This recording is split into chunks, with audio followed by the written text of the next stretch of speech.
Semaine essentiellement marquée pour Ali Bongo Ondimba par des audiences à caractère diplomatique et économique.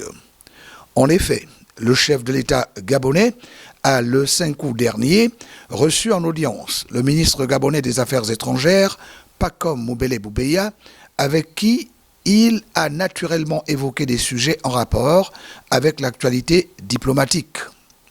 L'entretien auquel assistait Jean-Yves Thiel, secrétaire général de la présidence de la République et plusieurs membres du cabinet présidentiel, a essentiellement porté sur les questions relatives à la coopération et à la diplomatie. Adoption récente par l'Organisation des Nations Unies ONU du projet de loi portant sur l'hygiène menstruelle, élection du Gabon comme membre non permanent du Conseil de sécurité de l'Organisation des Nations Unies, entre autres. Ali Bongo Ondimba et son hôte n'ont pas mis sous les ténuards l'inscription au patrimoine mondial de l'UNESCO du parc national de Livindo dans la province de Logoué-Ivindo.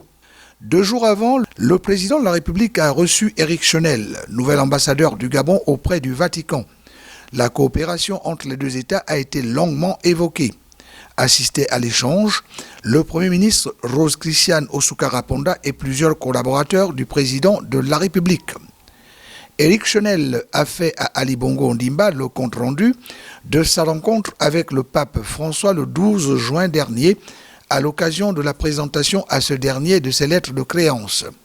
Ce d'autant plus qu'à cette occasion, le diplomate gabonais et le Saint-Père avaient évoqué l'état de la coopération entre le Gabon et le Saint-Siège.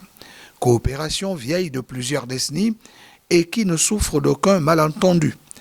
Saisissant cette opportunité, le chef de l'État a exhorté son hôte à œuvrer inlassablement au renforcement des relations diplomatiques entre les deux États.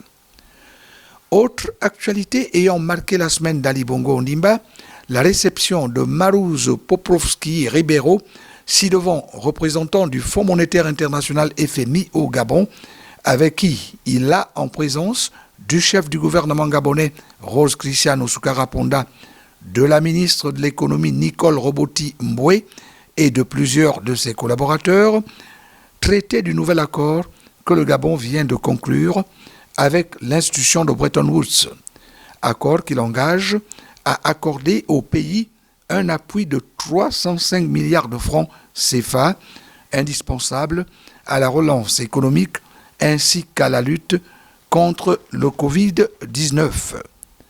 Mais il est également à noter que le président de la République a cette semaine aussi reçu en audience ses conseillers politiques, occasion pour lui d'échanger avec ces derniers sur les préoccupations et les propositions faites dans le sens de l'amélioration significative des conditions de vie des Gabonais, ses compatriotes.